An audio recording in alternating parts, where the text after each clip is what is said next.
Baiklah, di sini saya Enice Berbukit akan membacakan tentang hasil jawaban saya yang telah saya paparkan di dalam ujian tengah semester saya. Nah, yang pertama itu coba uraikan definisi homiletika dan khotbah serta bagaimanakah kedudukannya dalam ilmu teologi.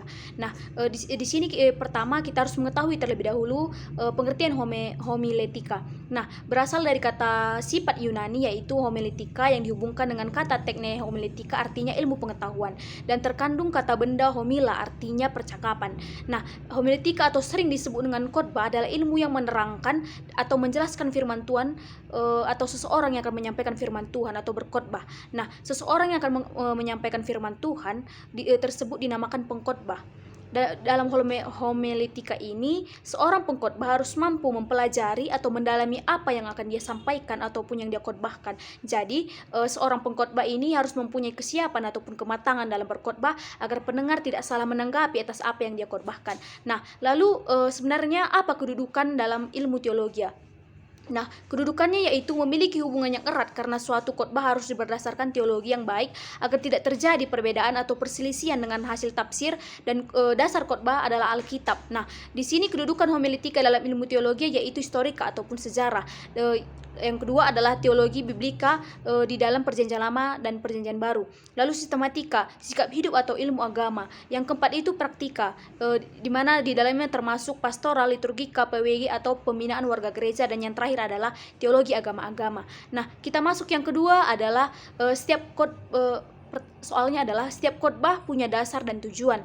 Jelaskanlah dasar khotbah dan tujuannya. Yang pertama itu kita masuk terlebih dahulu kepada dasar berkhotbah. Nah, dasar berkhotbah itu yang pertama keyakinan akan Allah. Yang kedua itu keyakinan akan Alkitab. Yang ketiga keyakinan bahwa Allah bisa memakai mulut manusia untuk kemuliaannya. Dan yang keempat keyakinan bahwa sesungguhnya manusia butuh firman Tuhan di dalam kehidupannya.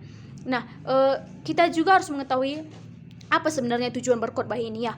Yaitu agar semua jemaat atau pendengar mampu menjadi taat kepada Allah dan semua orang dapat percaya kepada Allah, manusia mampu mengubah kehidupan ataupun bertobat, menghibur orang yang dalam penderitaan ataupun dalam kesusahan ataupun di dalam kegelisahannya, dan supaya Alkitab dicintai sebagai pedoman hidup manusia.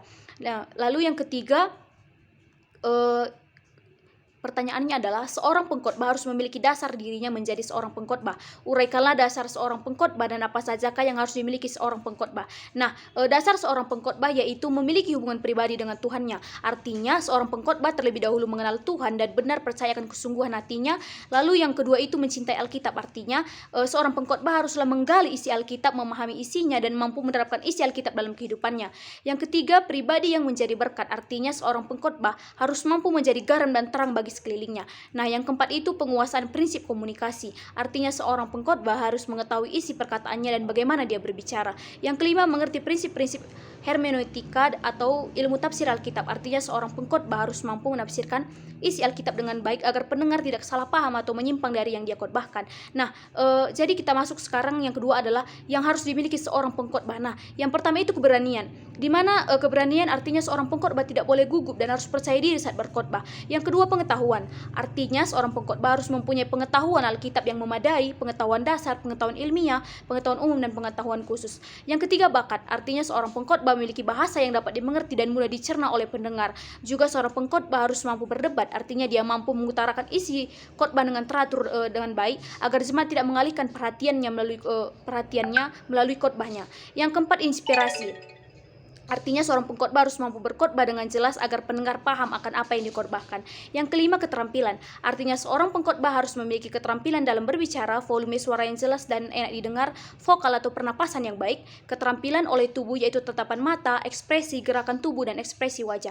Nah, yang keempat menurut SD Jong, seorang pengkhotbah harus melakukan persiapan. Jelaskanlah persiapan apa saja yang harus dilakukan pengkhotbah sebelum berkhotbah. Nah, terdapat dua yaitu yang pertama khotbah dan pengkhotbah. Nah, yang pertama khotbah itu dalam menyampaikan pemberitaan Injil melalui khotbah yaitu memiliki ciri khusus yaitu khotbah sebagai kabar kesukaan, sebagai kabar jemaat, sebagai kata untuk kehidupan sehari-hari dan khotbah sebagai kata ajakan. Nah, yang kedua pengkhotbah. Seorang pengkhotbah haruslah membaca Alkitab, memiliki pengalaman pribadi dan kebutuhan-kebutuhan jemaat serta bahan khotbah berkesinambungan, membaca dengan tekun, mata yang jelas, maksud saya nats yang jelas serta membuat perbandingan dengan bagian-bagian lain dari Alkitab.